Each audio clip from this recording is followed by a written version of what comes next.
A doutrina que dá vida e expulsa demônios. Esta é a lição número 7 da classe de jovens. Para esta aula, os hinos sugeridos são os hinos 167, 413 e 581. Para esta aula, se você puder adquirir o livro Curar Enfermos e Expulsar Demônios, de T.L. Osborne, muito irá te ajudar pela editora Graça.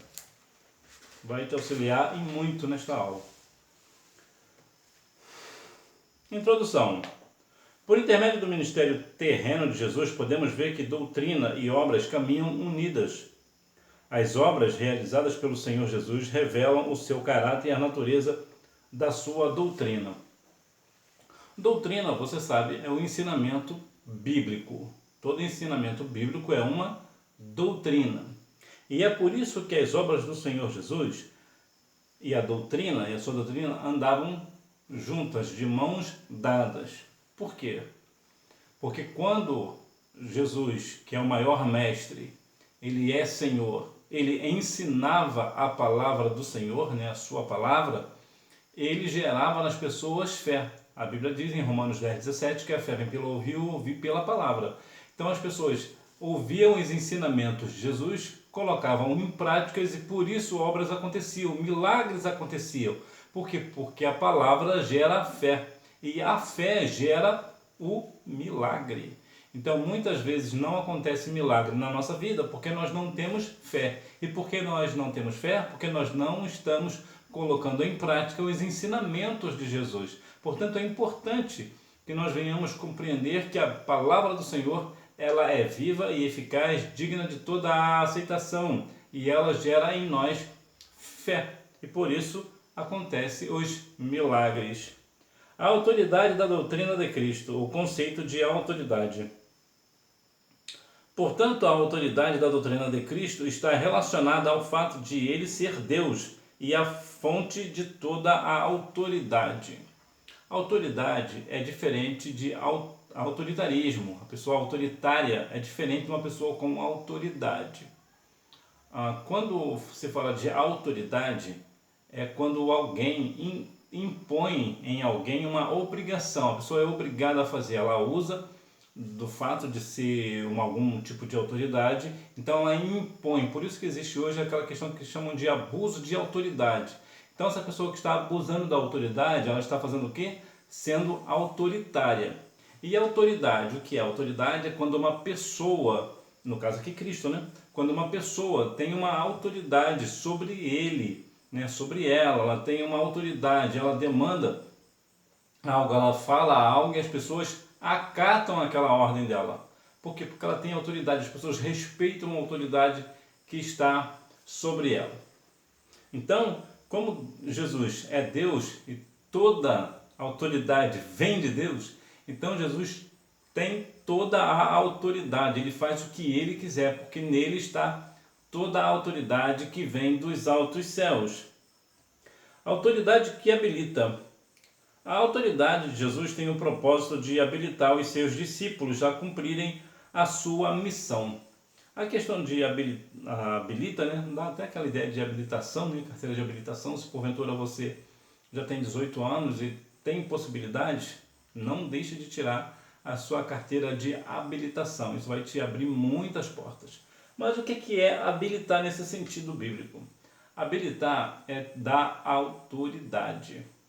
Assim como você, quando tirar a sua carteira de habilitação, se caso você ainda não tiver, você terá aquela questão de livre acesso a todos os lugares do Brasil. Por quê? Porque você tem uma carteira de habilitação. Então aquela carteira de habilitação dá a você autoridade, né? Ou seja, ela te habilita para você andar por todos os lugares. Assim também é a autoridade de Cristo. A autoridade de Cristo que está na sua vida te dá habilidade, né? Ela te habilita para você ir para todos os lugares com o nome de Jesus e assim o Senhor usar você para acontecer vários milagres, principalmente, né, o milagre principal, que é o milagre da salvação de almas. Então, no nome de Jesus, assim como os discípulos, a autoridade te habilita no nome de Jesus para você fazer muitos milagres. Agora é importante uma questão aqui muito interessante, que é Mateus 7,12. Isso aqui nós precisamos ter muito cuidado para isso não se cumprir na nossa vida. O que é? É que, Senhor, no seu nome eu expulsei demônios, eu fiz tantas coisas. Jesus fez o quê? Apartai-vos de mim, não é isso? Lá em Mateus capítulo 7, daquele que é exatamente como está aqui. Mateus capítulo 7, versículo 12.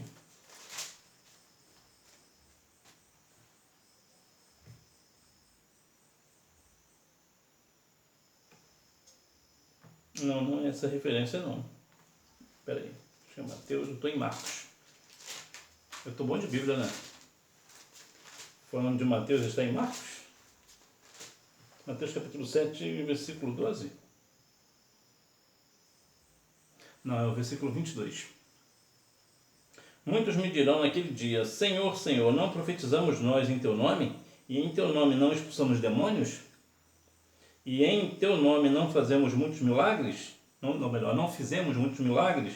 Então lhes direis abertamente: nunca vos conheci. Apartai-vos de mim, vós que praticais a iniquidade.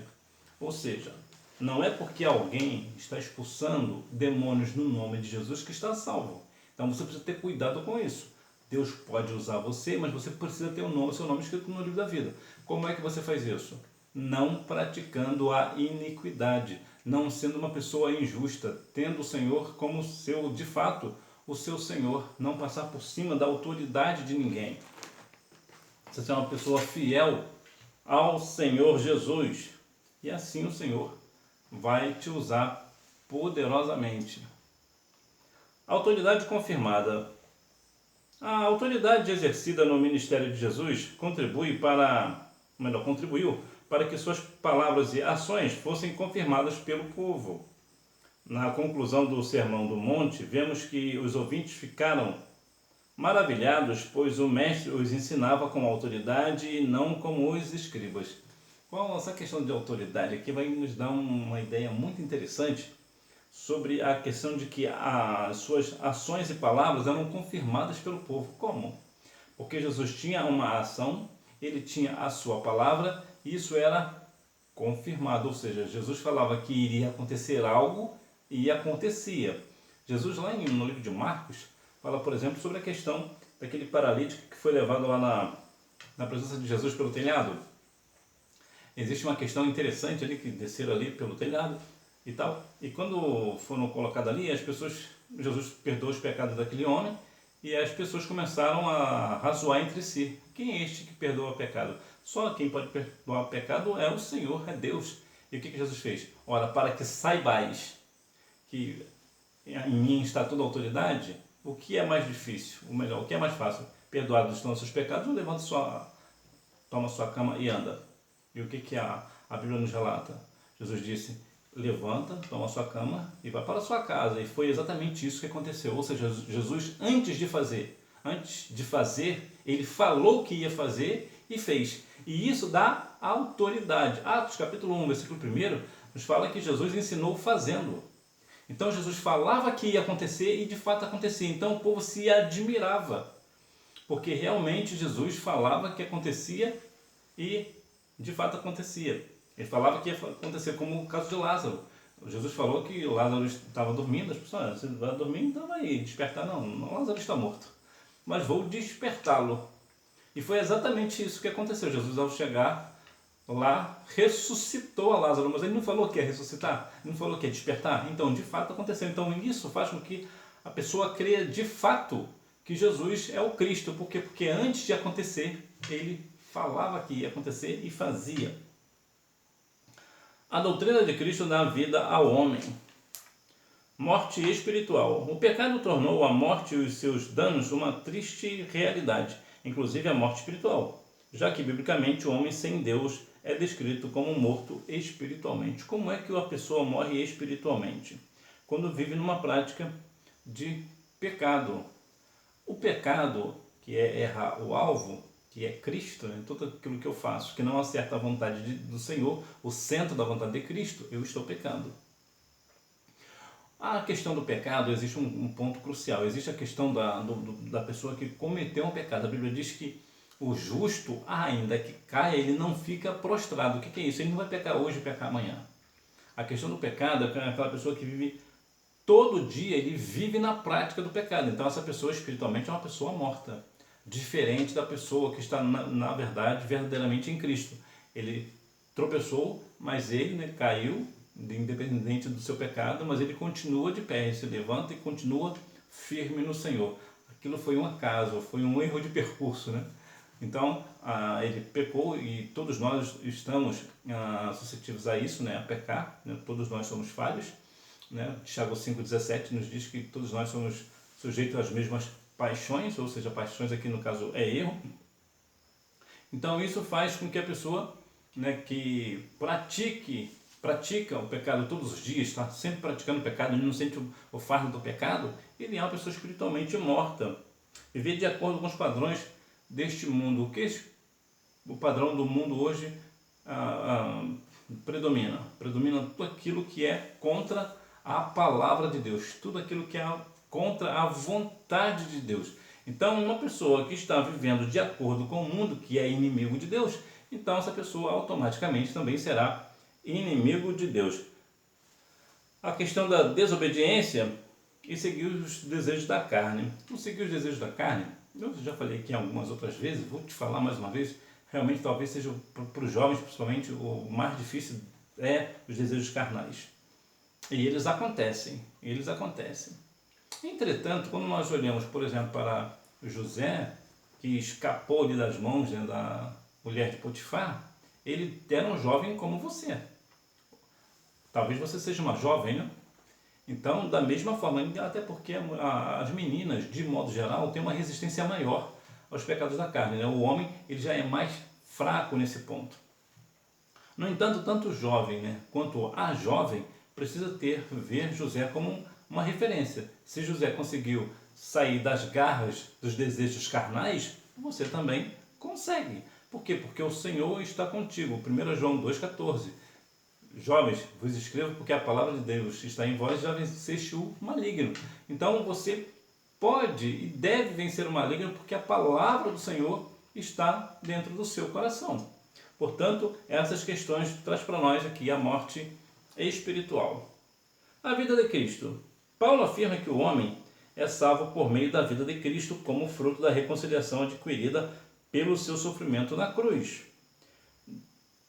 que faz do reconciliado uma nova criatura, tanto em suas práticas como em sua posição diante de Deus e dos homens. Quando uma pessoa aceita Cristo como Salvador, a sua vida ela muda tanto diante de Deus como diante dos homens. E precisa mudar, não adianta só mudar diante do homem ou somente diante de Deus. Tem que ser dos dois. O homem ele precisa ser transformado. Porque se uma pessoa está aparentemente só bem, a sua posição só mudou diante de Deus, ele está, vamos dizer, fazendo a vontade de Deus, mas ele não tem transformação para com o homem, então ele não está salvo. Por quê? Porque nós somos testemunhas, nós temos que dar exemplo. Então, essa transformação precisa ser tanto diante dos homens, como também diante de Deus. As pessoas veem que a pessoa foi transformada. As pessoas observam e olham, verdadeiramente Deus está com essa pessoa, porque essa pessoa outrora fazia isso e fazia aquilo e hoje em dia não faz mais. Foi realmente uma pessoa transformada. Agora, a transformação também existe um outro ponto. A transformação, de modo geral, ela é todos os dias. Uma pessoa dificilmente tem um caso ou outro, né, como é o caso de Saulo, por exemplo, que foi transformado de uma vez, mas de modo geral, a transformação ela é gradual. A pessoa aceita Cristo hoje e na medida que ele vai caminhando, ele vai sendo transformado pelo Senhor. Então as pessoas começam a ver a diferença. Uma pessoa dificilmente, eu repito, é possível, mas dificilmente uma pessoa vai ser transformada da noite para o dia. Aceitou a Cristo num dia e no outro dia já está completamente transformado. Isso é muito difícil de acontecer. Acontece, mas é extremamente raro. Mas nós vemos aqui uma circunstância interessante, que o homem ele precisa mudar o seu posicionamento tanto diante de Deus, quanto também diante dos homens. Doutrina de vida. Jesus disse que as suas palavras são espírito e vida. Esse texto reafirma a natureza espiritual e divina das palavras de Jesus e o fato de que as suas palavras produzem vida. Portanto, a resposta à pergunta, que nova doutrina é esta, é uma doutrina de vida. As palavras do Senhor, os ensinamentos do Senhor, que é uma doutrina bíblica, ela é mudança de vida. Eu vou te dar um exemplo que eu acho muito interessante, que é lá no livro de João, capítulo 8, a partir do versículo 1, vai do 1 a 11, que fala ali sobre a mulher adúltera, que ela foi pega no ato de adultério. E é muito interessante que as pessoas chegaram para Jesus e disseram: olha, a lei manda fazer isso e isso, e tu o que dizem? E Jesus, tranquilo, com toda a autoridade que ele tem, ele disse o seguinte: aquele que não tiver pecado, atire a primeira pedra. E foi saindo um a um. Olha o ensinamento do que é a vida, né? E quando todos saíram, ficaram somente ela e Jesus, eu fico imaginando na cabeça daquela mulher. Ela deve ter pensado: verdadeiramente todos esses pecaram. Mas esse aí, que pecado tem? Eles não poderiam realmente me acusar, mas esse aí vai acabar comigo e agora? Agora ele vai acabar comigo porque ele pode me acusar de tudo, porque ele é santo. E Jesus pergunta para ela: cadê seus acusadores? Não tem ninguém aqui não. Se ninguém te condenou, eu também não te condeno. Agora, olha que palavra interessante. Vai e não peques mais. Por que isso? Não viver na prática do pecado. O pecado, Deus tem um limite para o pecado. Existe um limite. Não é a pessoa que vive na prática do pecado, vai ter uma hora que a sua vida será ceifada. E aí, como é que fica? Então, o pecado, ainda que a Bíblia diz em Romanos 5,20, que onde abundou o pecado, superabundou a graça, mas um dia a pessoa parte para a eternidade. A pessoa vive na prática do pecado, então a pessoa vai morrer no pecado, vai partir para a eternidade sem Cristo. Então, veja que as palavras do Senhor é uma doutrina de vida. As palavras de Jesus salvaram aquela mulher do apedrejamento e da vergonha. A doutrina de Cristo e os demônios. A doutrina de Cristo e suas obras. Observe que as obras de Jesus sempre estiveram conectadas à sua mensagem, aos seus ensinos. Suas obras nunca estão separadas de sua doutrina, inclusive o seu poder de expulsar demônios. A questão do expulsar demônio em nome de Jesus continua valendo até hoje.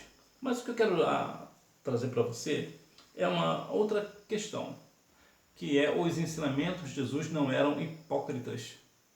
Quantas pessoas hoje estão dentro da igreja, às vezes pastores, líderes, independentes, estão falando uma coisa, ensinando uma coisa e fazendo outra completamente diferente.